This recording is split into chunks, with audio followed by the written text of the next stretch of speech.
I'm so happy you have accepted my invitation. What a strange voice you have. I almost wouldn't have recognized you. It's the thrill. You can't imagine how I've longed for this moment. Oh, really? You don't say. To be truthful, I'm rather emotional myself. Oh, I'm glad you feel that way. Slow down, boy. I really don't want to wake the others. Oh, the others? Never mind. Who cares if they find out? Well, actually, I'd rather they didn't. You know how I am. I'm shy and reserved. Oh, what a pity. I know. And that's why I'm crazy about you. Reserved with the others. But you are a tiger when it comes to what you want. Come again? Oh, you know exactly what I'm speaking about. Well, let's light a candle. I want to see your face.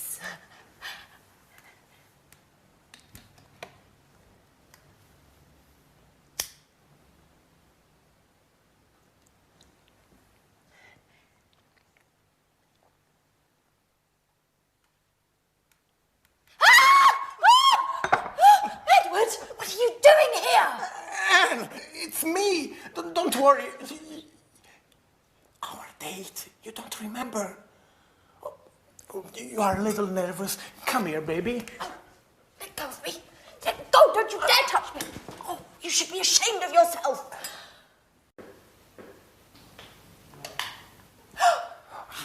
Hey, what's going on in here? Edward? No. Anne? Oh, now I understand everything. Thanks a lot, Anne. What a great friend you are. No, what an idiot I was to confide in you. No, really, Alice, it's not like you think. Oh, and what am I supposed to think then? It seems pretty clear to me. No, really. Let me explain. I thought it would be Jack. What does Jack have to do with it? Why did you leave me this note in my napkin the other day? Edward, it was me who wrote you that note. I can't believe you don't get it. But the poetry and the roses, that was you. Sorry about that. I thought... I'm so sorry. What an amateur you are, Edward.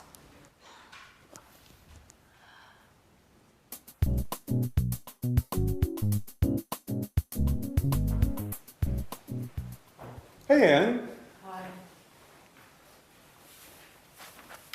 Have you read the paper? There's an article about Peter. Our singer has become famous. No, I haven't read it. To tell you the truth, I'm really not interested. What a pity. It's very interesting. Hey, Alice. Hi, Alice. Take a peek at the paper. There's an article about Peter. Whoopee, glad to hear it. Who cares? Fun you girls are. It's quite the pleasure to hang out with you. Edward, at least you'll be interested. Would you like to read this article about our friend Peter? Actually, I wouldn't, Jack. Would somebody explain what's going on? I have never seen so many long faces. You and your expert advice.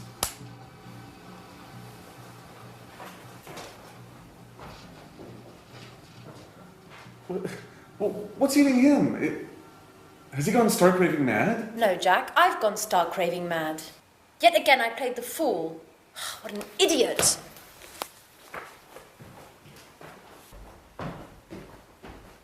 Okay, Alice, at least you'll explain what's going on. I'm in the dark here.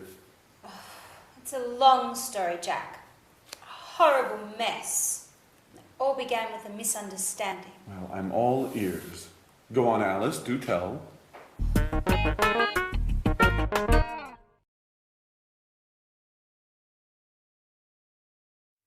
Hello again and welcome back. I want to look at some more socializing language with you because very often you just don't learn that when you study in schools and things like that. And it's very important when you're traveling to be able to socialize and feel confident. What I'm going to do is some of the things are new, some of the things you already know. Now, I'm going to say something to you, and I want you to think about how we use these particular phrases. All right, so let's start. Now, if I say to you, never mind, don't worry, never mind, don't worry, when do we use that? Yeah, it's often in a situation where, for example, you disturb somebody. You say, oh, I'm terribly sorry, because you pour red wine on their trousers or something like that. I'm terribly sorry. The person apologizes, and you say, never mind, don't worry. It means for you it's not important. Okay? So, never mind, don't worry. What about this one? If I say, what a pity, or oh, what a shame. When do I use that? What a pity. What a shame. Yeah, it's to express your disappointment when something happens. Oh, you can't come tonight. What a pity. What a shame. All right, so disappointment. Good. Next one. This is difficult. This is new for you. If I say just as well, what does that mean? You don't know, it's difficult. Just as well has no sense individually. I'll give you an example. It's not going to rain tomorrow. Just as well. And in that situation, just as well means I'm happy about that. That's good. All right, so just as well is like saying that's good. All right, just as well. Great. Next one, sorry about that. Notice we say sorry about that. Okay, that's when you want to apologize about something. Sorry about that. Very common, sorry about that. Next one, this one. Well, fancy that. Well, fancy that. Now this we use when we want to express surprise. Fancy that. He won the competition. Really? Fancy that. Okay, good. Next one. You must be joking. You must be joking. Joking, now that is when you don't believe something. You want to express your disbelief. So, for example, England won the World Cup. Oh, come on, you must be joking. All right? Now, this one you do know, so this is revision. When do we say, well, actually, I'd rather you didn't? Well, actually, I'd rather you didn't. You know those golden words, well, actually? Yeah. Somebody asks you something like, do you mind if I smoke? And you want to say no politely, not aggressively. So, well, actually, preparation, psychological preparation for no. Well, actually, I would rather you didn't. Well, actually, I'd rather you didn't. Very important. These are nice. Mind how you go. Take care. Very nice phrases, those. Mind how you go. Take care. We say those mind how you go means be careful when you're traveling. When somebody is leaving you and saying goodbye, we wish them that. Take care, mind how you go. It means look after yourself, all right? And the last one is cheers. Now, cheers is something we usually use when we're drinking. Two people, cheers. But now we also use it in a familiar way to say goodbye. Cheers. So that's what I'll say to you now. We've finished our socializing lesson. So cheers. See you in the next lesson.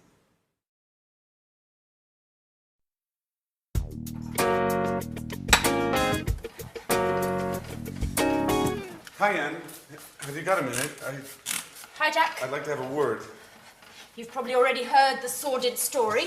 Yes. Listen, Anne. No, I want you to listen, Jack. You've probably had a good laugh on my behalf. Now, that said, I prefer no further comments on the story. It is not my intention to make fun of you, Annette. Although I must admit that the whole misunderstanding was rather amusing. Great. Now, pretty please, let's not talk about it anymore. Well, I would like to have a word about it. What I'm about to say is sure to surprise you. Nothing's bound to surprise me anymore, Jack. Anyway, listen. Don't worry. You don't have to explain. I know how things are. I know that you like me, but just as a friend. A friend that, Listen, well, Anne. maybe if we'd met at some other time, Anne, excuse me. things would have gone differently. And then, well, perhaps... Oh, blah, blah, blah, blah, blah, blah, blah. Anne, can I speak for 1 minute, please? Yes. Certainly, Jack. Thank you. Go right ahead.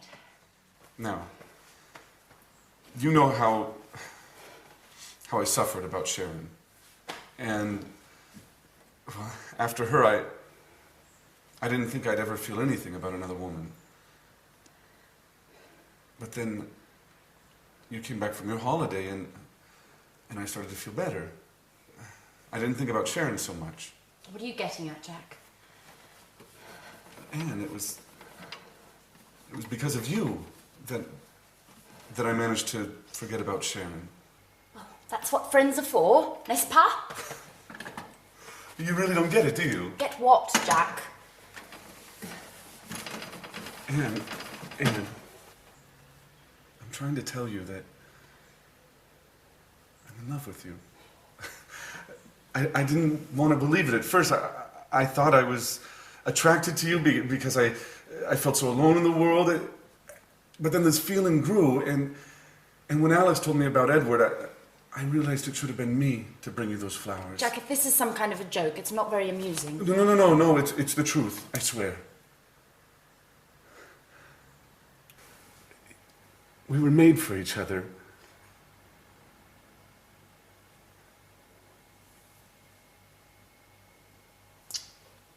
I should have realized it sooner. I'm sorry. Well, Jack!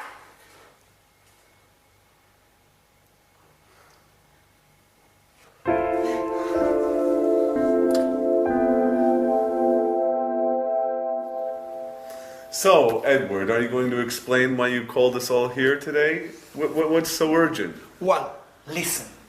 Something marvelous has happened, to say the least. I must say I'm a little unsure about what you term marvelous. Let's put aside our differences, Alice. We should all be happy today. Oh, just a moment. Yep.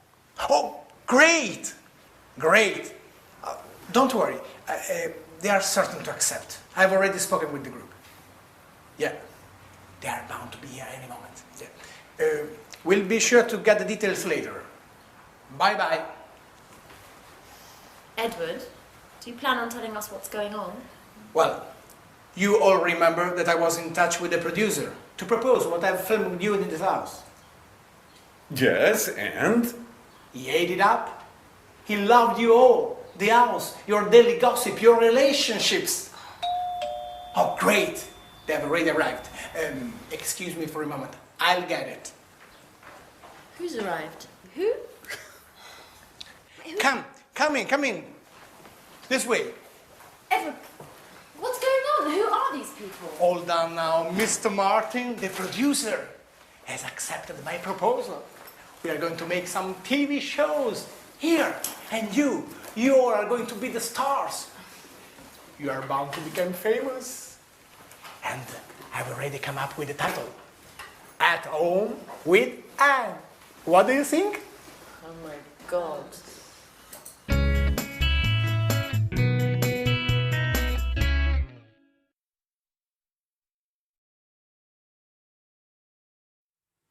Hello again, and here we are at the last lesson. And if you are still with me, you are so dedicated, I would want to give you a medal. Fantastic. So in this last lesson, I want to say a couple more things about probability and improbability, because it's very important to have and to understand a couple of these words which I don't think you've heard before. So we'll go to the screen to look at these words because they're quite complicated. So, probability and improbability. Look at the screen. We can use two words, unlikely and likely. Have you ever heard of those? Unlikely and likely? No, maybe not. Let me show you how they work. I can say to you, if for example, let's take my sister. My sister is a gymnast. She's going in for a competition, but the probability that she will win is low. So to say that in English, I can say she's unlikely to win. Look at that structure. It's the verb to be plus unlikely plus the infinitive. So if I say to you, my sister is unlikely to win the competition, it means the probability is low. All right, so she's unlikely to win.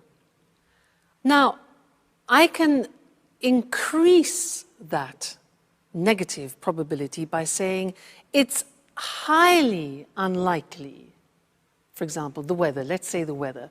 The weather is bad and the chances that it will be improved tomorrow, negative. I say it's highly unlikely to improve. Highly unlikely means it's almost impossible. So we can add highly to unlikely. You see, unusual structure this. Another example, he's unlikely to get it. All right, so I want you to think about that. Unlikely is something we use a lot in the English language. You need to recognize it and to use it yourselves.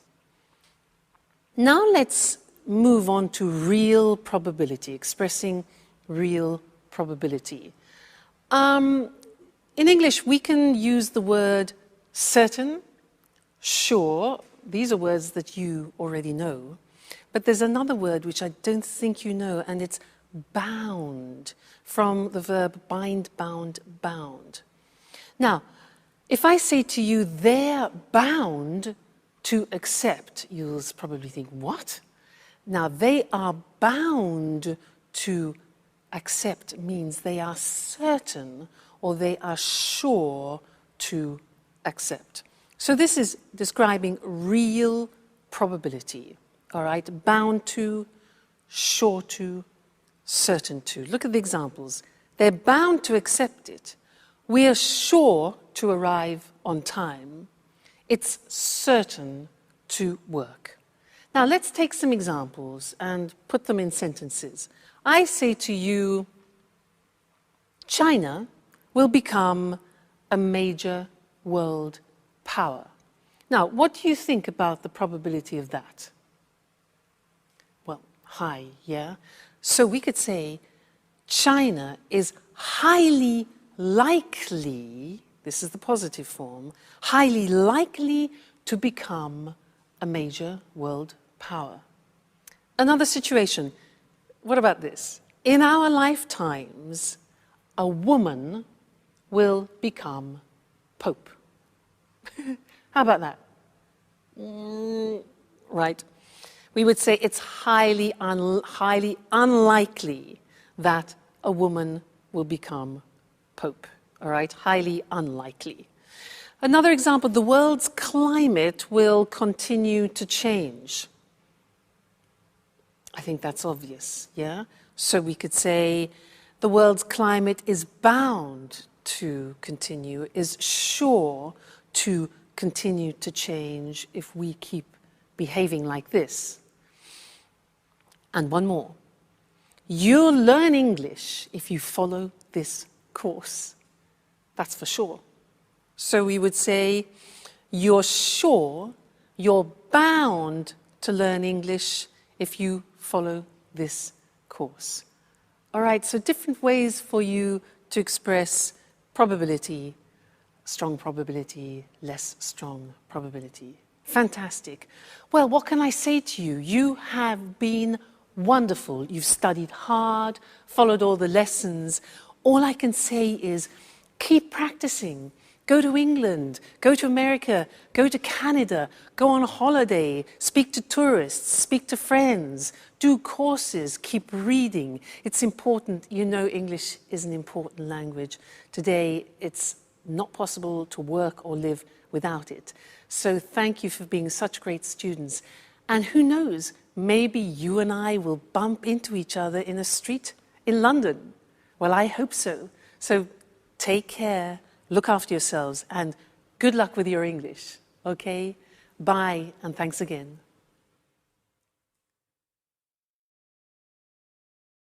The tennis tournament that for many years insisted players wear only white. The tournament where the game's played on grass and where tradition is a key ingredient. Of course, I'm talking about Wimbledon. Good evening, I'm Eric Brown, and here in the studio with me to tell us more about this famous championship is John Forbes, our sports expert. Welcome, John. Good evening, Eric, and hello, everyone. So, John, can you tell us just why Wimbledon is by far the world's most prestigious tennis tournament? Well, Eric, the world's first international tournament took place at Wimbledon. Today, of course, there are many international tournaments, but Wimbledon has managed to retain a special place in the hearts of tennis fans and most players around the world. And when did the first championship take place? The first tournament took place in 1877, and there were a couple of hundred spectators. Today, nearly 500,000 people go to watch the tennis, and in addition, millions worldwide follow the games on television, radio, and via the internet. For many years, players used to wear white on court. No other colours were allowed. This has changed today, though. And the grass courts? Well, yes, it may be hard to believe, but the games are still played on natural grass. Obviously, a great deal of care and attention goes into getting the grass to the state of perfection. For example? For example, 1 ton of grass seed and 3 million litres of water a year, and a team of 14 groundsmen. 14? Yes, 14. But you know, Wimbledon's famous grass surface can cause problems. What sort of problems? Today, very few top-level championships are played on grass. The world's top players just aren't used to playing on grass anymore. And some top players really dislike grass. Were grass courts more common in the past? Yes, they were. 3 of the 4 Grand Slam tournaments used to be played on grass. I guess the one exception was the Roland Garros tournament in Paris. That's always been played on clay, right? That's right, Eric, but the Australian and the US Opens, which were originally played on grass, have now switched to surfaces requiring less maintenance, leaving only Wimbledon with the surface on which tennis originated. And what difference does the surface make? Actually, it makes a big difference, Eric. On grass courts, for example, serves can be very, very fast, over 210 kilometres per hour, and the ball tends to bounce lower than on other surfaces, giving attacking players an advantage. And the alternatives? One alternative is the clay surface of the courts of Roland Garros in Paris. Here, compared with Wimbledon, the game tends to be slower and the ball bounces higher, giving the defensive players the advantage. Fascinating. Okay, thank you, John. One last question. Where exactly is Wimbledon? Wimbledon is a pleasant, leafy suburb in southwest London. Obviously, it's famous all around the world for the tennis championships that take place there every summer. Okay, thank you again. Thank you. Goodbye. And goodbye to you, and see you again next week for another edition of Sports Special. Today's topic was one of the most important tennis tournaments in the world. A tournament is a sports competition. Did you know the first Wimbledon Tennis Championship took place in 1877? To take place means to happen in a certain location. A championship is like a tournament. There are a series of games and there is a winner, a champion. Today, Wimbledon has nearly 500,000 spectators. Spectators are people who watch something from a short distance. And millions of viewers follow the championship on TV. Viewers are people who watch something on TV. We can also say to follow something on TV. A person who plays tennis is called a tennis player. Tennis is played on a tennis court. The Wimbledon Championships are played on grass courts. Tennis courts with a grass surface. They require a lot of maintenance. Maintenance means care and looking after. The other three famous Grand Slam tournaments are all played on clay courts. A clay court has a fine red earth surface. The first shot in tennis is called a serve. A series of shots between players is called a rally. When the ball hits the ground, we say it bounces. The ball tends to bounce higher on clay courts, and it bounces lower on grass courts. To tend to do something, this means it has a habit of doing something. On grass courts, the game tends to be faster.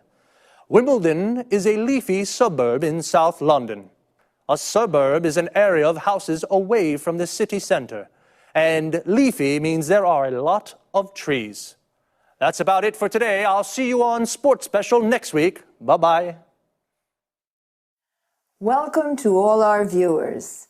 Lisa, this is our last show together. I hope you've enjoyed these informal chats as much as I have. Of course, it's been fun for me as well. Now then, what are you going to talk about today? I've received quite a few emails from people who want to learn about wine tasting. You know it's become very trendy these days. Great. I wouldn't mind understanding a little more about wine myself. Let's begin with the right approach to wine. First of all, before drinking it, one should appreciate the taste of wine. There are 3 steps to correct wine tasting: look, smell, and taste. Well, what should one look for? Colour is the first thing. Whites range from green to yellow to brown, and red ones can be pale red to deep brown. Is the colour of wine related to age? The general rule is whites tend to darken with age. It's usually the opposite for red ones. Now tell me, Lisa, why do people tend to swirl their wine before tasting it? For 2 reasons: to observe the body of the wine and smell its aroma. Now, how do aromas of wines differ? Well, there are many different kinds of bouquet. For example, perfumed, spicy, smoky, and toasty. Well, now it's time to taste. Oh, before tasting, how should wines be poured? Let me show you. Still wines, like this one, should be poured towards the centre of the glass. Remember that sparkling wines, on the other hand, should be poured against the side of the glass. Why is that? So the bubbles don't escape. So, now try sloshing the wine yourself. Observe it carefully. Are there good legs? Legs? What do you mean? Can you see the droplets on the glass? Yes. Well, they indicate a thick body of the wine. Now, have a first sip. Swish the wine around your mouth and give us your first impression. It's, how can I say, slightly bitter. Seems like a fruity taste to me. You see, you've already identified 2 wine flavours. Now, take another sip and see if you can't taste the tannin. I'm not really sure. In the beginning, it's difficult to define a wine. This is, without a doubt, a round, full-bodied wine. Now, I notice you chose this glass for red wine. What are those glasses for? This glass for red wine is called a Rhine glass. This tulip-shaped glass is for white wines, and that flute is for sparkling wines. And those items over there are the basic wine utensils, aren't they? Yes, this is a corkscrew, and this is a foil cutter. Other useful objects are a drip catcher and a decanter. Well, I'm sure there's a myriad of things that we could say about wine, but unfortunately our time is up. Lisa, Thank you for being such a great hostess. My pleasure. Now, let's have a look at the language we used. Lisa said that wine tasting has 3 steps. When we look at wine, we study its appearance. When we take a whiff of wine, we smell it so as to appreciate the bouquet. This is also called aroma or nose. It can be perfumed, fruity, appley, berry-like, for example, bitter, toasty, smoky, spicy, and so on. I asked about swirling. This is moving the glass around quickly to draw in some air. When you slosh wine, the movement is more agitated. Legs are the viscous drops that form and run down the sides of the glass after swirling wine. A body refers to the weight of wine in one's mouth. Wines can be defined round, full-bodied, medium-bodied, or light-bodied. Aftertaste defines the taste that remains in one's mouth, length of time, after swallowing. Tannin is a chemical compound from bark, wood, etc., used in tanning. It mostly refers to red wines. Then Lisa describes a different method in pouring still wines, wines without bubbles, or sparkling wines, wines with bubbles. Now, a quick look at wine utensils. A corkscrew is what we use for pulling corks out of bottles. A drip catcher will avoid drops falling on the tablecloth. To let wines breathe, we use a decanter. Thank you very much for your attention. Goodbye.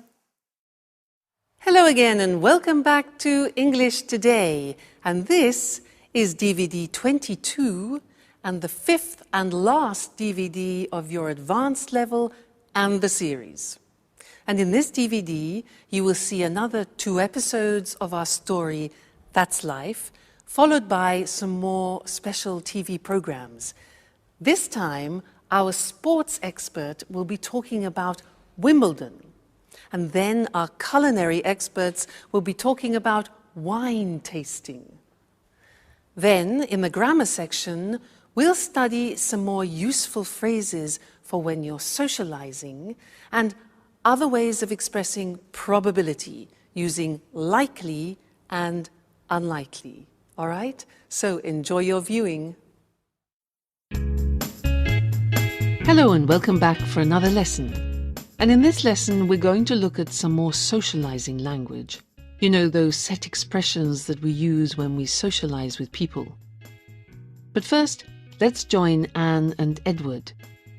Now it's night time and they're tiptoeing around the flat. Tiptoeing means walking around on their toes without making a noise. Let's go and hear what's happening.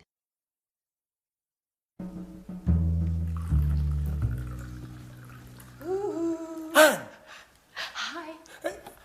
I'm so happy you have accepted my invitation. What a strange voice you have. I almost wouldn't have recognized you. It's the thrill. You can't imagine how I've longed for this moment. Oh, really? You don't say. To be truthful, I'm rather emotional myself. Oh, I'm glad you feel that way. Slow down, boy. I really don't want to wake the others. Oh, the others. Never mind. Who cares if they find out? Well, actually, I'd rather they didn't. You know how I am. I'm shy and reserved. Oh, what a pity. I know. And that's why I'm crazy about you. Reserved with the others. But you are a tiger when it comes to what you want. Come again? Oh, you know exactly what I'm speaking about. Let's light a candle. I want to see your face.